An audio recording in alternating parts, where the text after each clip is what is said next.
What if the only person who could save a life was the one society condemned? A billionaire's son lies in a coma, a mystery illness baffling the world's best doctors. Their last hope.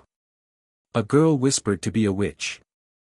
Abena was born in a quiet farming village just outside Kumasi, a place where superstition and tradition walked side by side. From the time she was a child, the whispers followed her. The villagers claimed strange things always happened around her. When she was only 10, a goat belonging to the chief collapsed and died the moment she walked past. On her 16th birthday, the only electricity bulb in her family's hut flickered violently and burst as she grew angry during an argument. By the time she turned 19, the stories had already taken root, and her name was cursed in every corner of the village. The church became the stage for her downfall. A fiery pastor from Accra had been invited to cleanse the village of evil spirits, and Abena's name was mentioned as the one carrying darkness. Before the congregation, the pastor declared he would deliver her from whatever force controlled her. But as he laid hands on her, something unexplainable happened, his body convulsed, and he collapsed to the floor. Instead of blaming the pastor's weakness, the crowd turned their anger on Abena. Their voices roared in unison, branding her a witch. From that moment, the label clung to her like a curse, heavier than any chain. Her family grew distant. Her mother avoided her eyes, her father kept long silences, and her siblings refused to eat from the same bowl. The fear was deep. To them, she was no longer a daughter but a burden that could bring ruin. As weeks passed, the whispers became open accusations. People claimed her shadow moved when she stood still. Others said their dreams turned into nightmares after passing her hut. She became the outcast, the girl everyone watched but no one embraced. Then came the stormy night that sealed her fate. Rain pounded the village, lightning cracked across the sky, and the howling wind carried the voices of angry men. Torches lit the darkness as a group gathered outside her family's compound, chanting for her to leave before she brought disaster upon them all. Her father, torn between love and fear, opened the door but could not defend her. With trembling hands, he pushed her out into the rain. That night, drenched, barefoot, and heartbroken, Abena walked away from everything she had ever known. The road to Accra was long and merciless. She traveled by foot for hours before finding a crowded bus heading south. The passengers eyed her suspiciously, sensing something different, but she kept her head down, clutching the small cloth bag that carried her few belongings. Every pothole, every stop, every suspicious stare deepened her loneliness. Yet something inside her burned stronger than fear, a quiet voice telling her she was not cursed but chosen, though she did not yet understand why. When she finally reached Accra, the city overwhelmed her. The endless traffic, the chaos of Makola Market, the shouting of hawkers, and the blinding lights of Circle all clashed against the silence she once knew. She wandered the streets, exhausted and hungry, until a kind stranger led her to a woman seeking house help. It was a small chance at survival, and she grabbed it with both hands. But even as she tried to build a new life in the bustling city, the strange occurrences never left her. Lights still flickered when she grew upset. Dreams of unfamiliar faces haunted her nights. And always, there was the same recurring image, a young man gasping for breath as the clock struck midnight. Abena had no idea who he was, or why she alone could see him. She only knew that the visions grew stronger the closer she came to the heart of Accra. The girl branded a witch did not yet know her curse was in fact the key to someone else's survival, a survival that would soon shake the entire Osei Mensah empire. In the heart of East Legon stood the sprawling mansion of the Osei Mensah family, a palace of glass walls, polished marble floors, and golden gates guarded night and day. The head of the household, Nana Kwaku Osei Mensah, was one of Ghana's wealthiest men, a construction magnate whose empire stretched from Takoradi's ports to the high-rise towers piercing Accra's skyline. To the outside world, his life was perfect. But inside those tall walls, a storm was brewing that no amount of money could control. His only son, Kwame Osei Mensah, at 27, was the pride of the family. Handsome, educated abroad, groomed to inherit the empire, he was the picture of Ghana's future elite. Yet beneath the luxury, Kwame carried a secret illness that baffled everyone. It began suddenly one night, when he clutched his chest just as the clock struck 12. At first, the family believed it was exhaustion, perhaps stress from the family business. But the attacks returned, always at midnight, sharp, as if some invisible hand choked the life out of him only to release it at dawn. Doctors at Koralbu Hospital ran endless tests.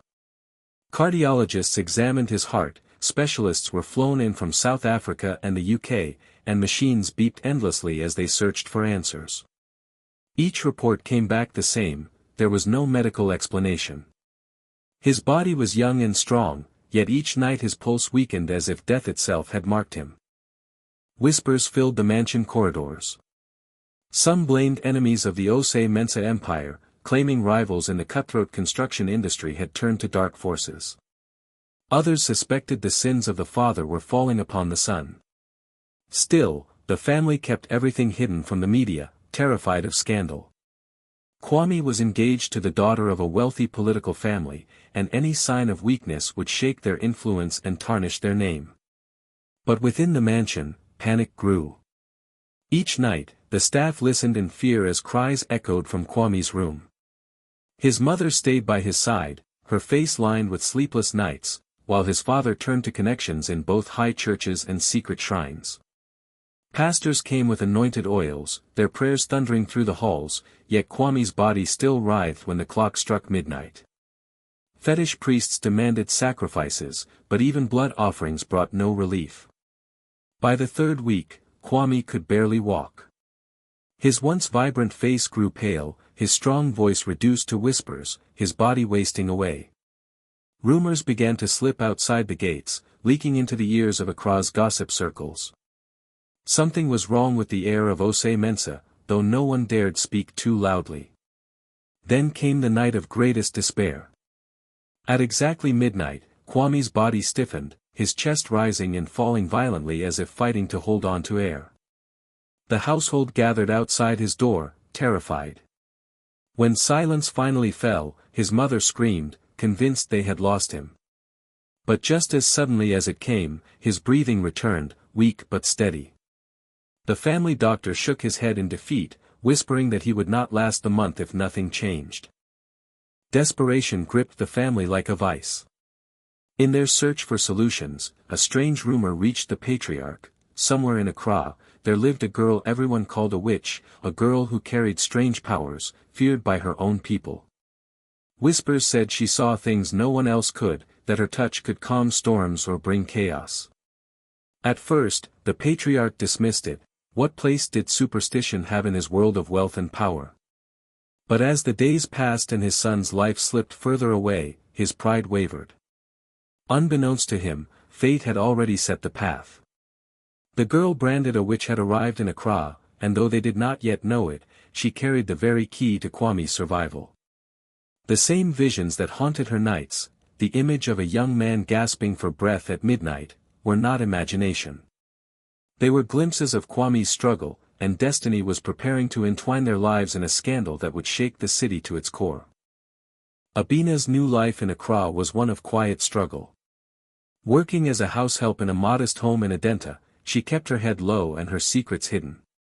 Yet every night the visions returned, images of a young man gasping for air, his chest rising and falling violently, always at midnight.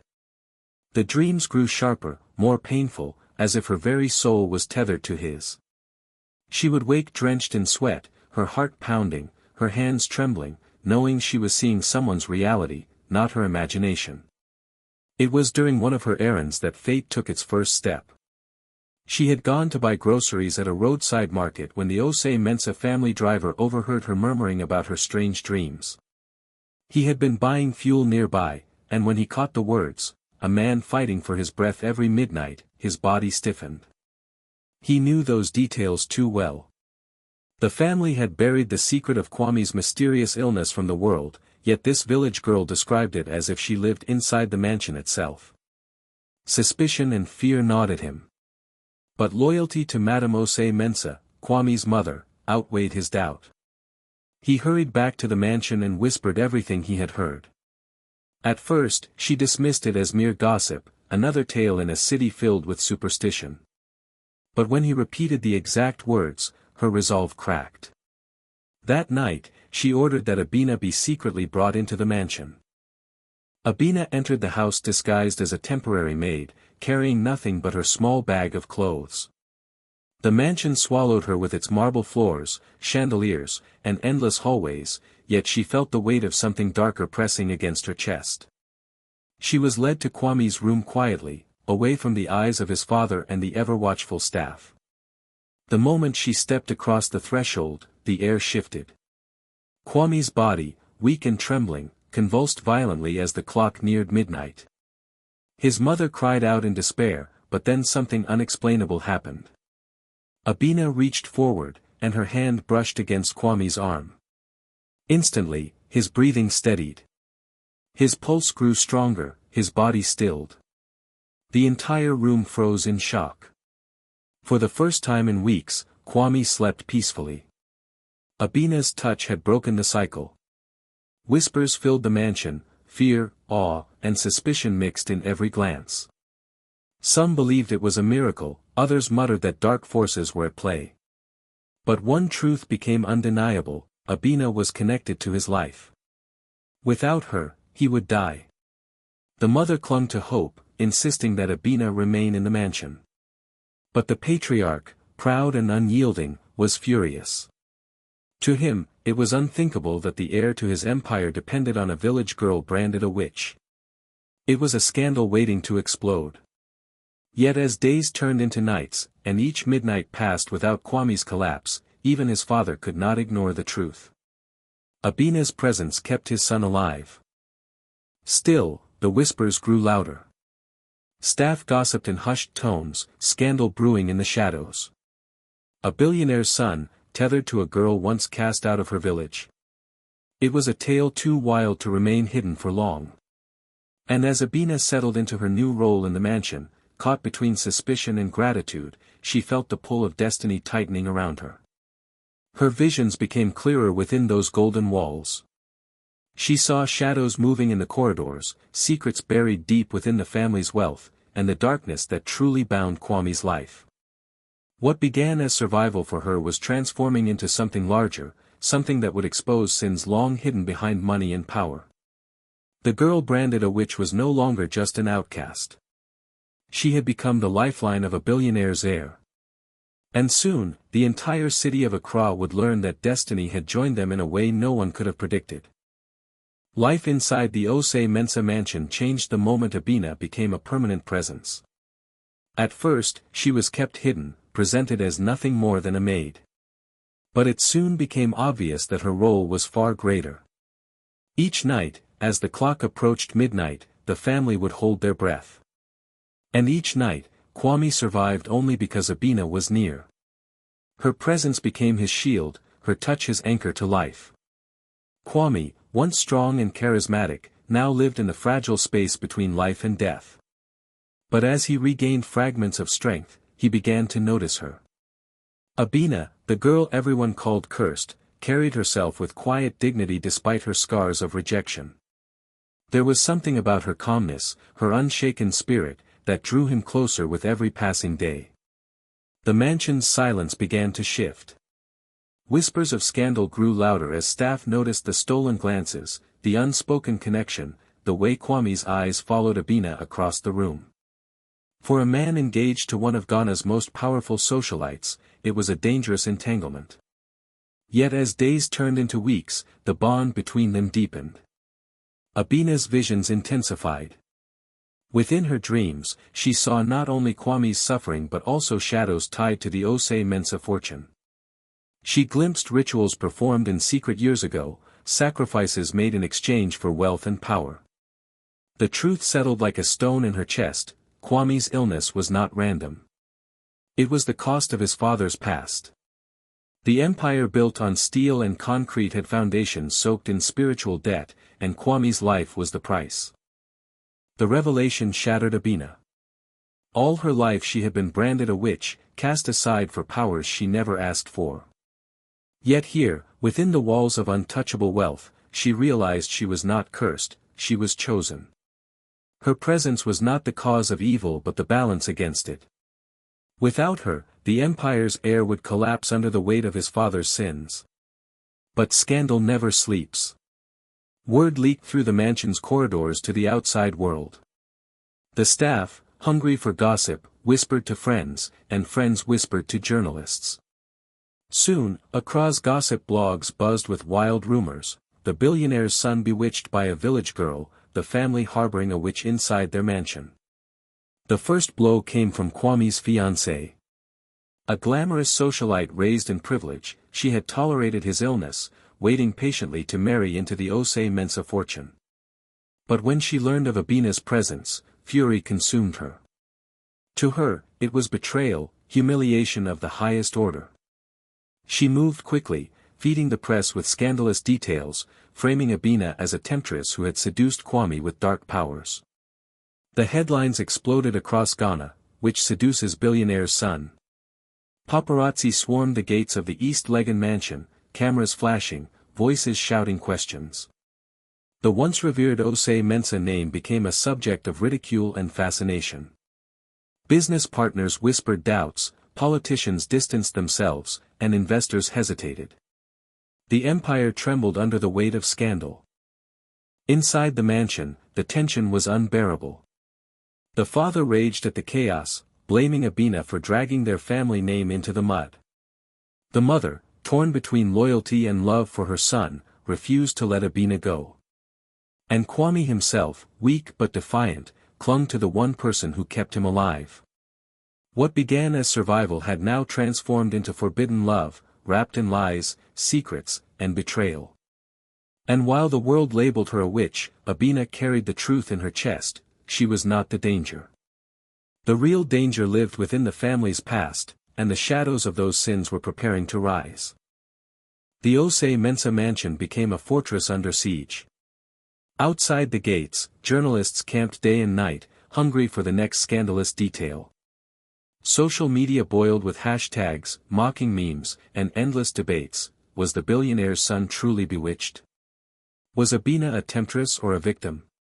The empire that once stood untouchable was now drowning in public ridicule. Inside, the family stood on the brink of collapse. Investors pulled their money, deals froze, and politicians who once courted the patriarch's wealth now treated him like a plague. The fiancé, humiliated and enraged, paraded through Accra's elite circles, ensuring the story remained at the center of every conversation. For a man who had built his fortune on control and power, Nana Kwaku Osei Mensah now found himself helpless, his legacy crumbling. But while the world mocked, Abena's visions sharpened. Each night, her dreams carried her deeper into the truth. She saw rituals performed in hidden shrines, the blood of animals spilled, and promises made in exchange for wealth. She saw not just Kwame's father but another face, his trusted business partner, standing in the circle of fire. The partner, envious of Kwame's inheritance, had twisted the old rituals against him, ensuring the curse fell upon the heir instead of himself. The revelation struck Abena like thunder. Kwame's suffering was not her fault, nor was it simply the weight of his father's sins. It was betrayal, a carefully crafted plot to destroy the Osei Mensah legacy from within. Abena carried this truth with a quiet determination, knowing the moment had come to act. One moonless night, she followed her visions to a hidden shrine in Teshie. There, buried beneath layers of secrecy, she uncovered the evidence, a shrine drenched in the symbols of betrayal, with effigies carved in Kwame's likeness. The business partner's hand was clear, his jealousy written in every charm and sacrifice. Armed with this truth, Abena returned to the mansion, no longer the trembling outcast but the key to redemption. Confrontation erupted like fire. The patriarch, furious and ashamed, demanded proof. When Abena revealed the shrine and the betrayal, his world shattered. The man he had trusted with contracts and secrets had been orchestrating his downfall all along. Pride broke within him, and for the first time, he fell to his knees before the girl he once rejected. His voice carried the weight of desperation as he begged for her forgiveness. Abena performed one final ritual, guided not by darkness but by the gift that had cursed her since childhood. At midnight, when Kwame's body trembled once more, she placed her hands upon him. The air grew heavy, shadows clashed with light, and then, silence. His chest rose steadily, his heart beat strong, his eyes opening with clarity for the first time in months. The curse was broken. The family erupted in tears and relief. Kwame, restored and alive, stood not as a victim but as a man reborn. He turned to Abena with gratitude and love that could no longer be hidden. The scandal outside the gates still raged, but within, a decision was made. Days later, Kwame faced the cameras himself. Standing tall beside Abena, he declared his truth to the world. She was not a witch but his savior, the woman who held his life in her hands when money, power, and influence had failed. He renounced the whispers, dismissed the lies, and with steady conviction, he declared his love for her. The nation erupted. Some mocked, some celebrated, but no one could ignore the story. The hashtags shifted, #WitchOrQueen became #ChosenQueen. The same public that once dragged her name through the mud now debated whether Abena was Ghana's modern Cinderella. For the Osei Mensah family, the empire survived, rebuilt not on fear but on truth. The betraying partner was disgraced, stripped of power, his secrets laid bare. The patriarch, humbled by the storm, learned that pride could not protect legacy, but love and truth could. And for Abena, the girl once cast out of her village in the rain, life had come full circle. No longer branded a witch, she stood as a queen in her own right, her name tied forever to the man she saved. Kwame and Abena's love grew in the public eye, scandal giving way to admiration. Their story became a symbol of resilience, a reminder that sometimes the most despised hold the greatest power. The girl branded a witch had not only saved a billionaire's son, she had rewritten destiny itself. And as the world watched, she stepped into her new life, not as a curse, but as the key that unlocked a love and legacy no storm could ever destroy. If you were moved by Abena's journey, from an outcast to the savior of an empire, then you haven't seen anything yet. More Ghanaian stories of love, power, and destiny are coming your way.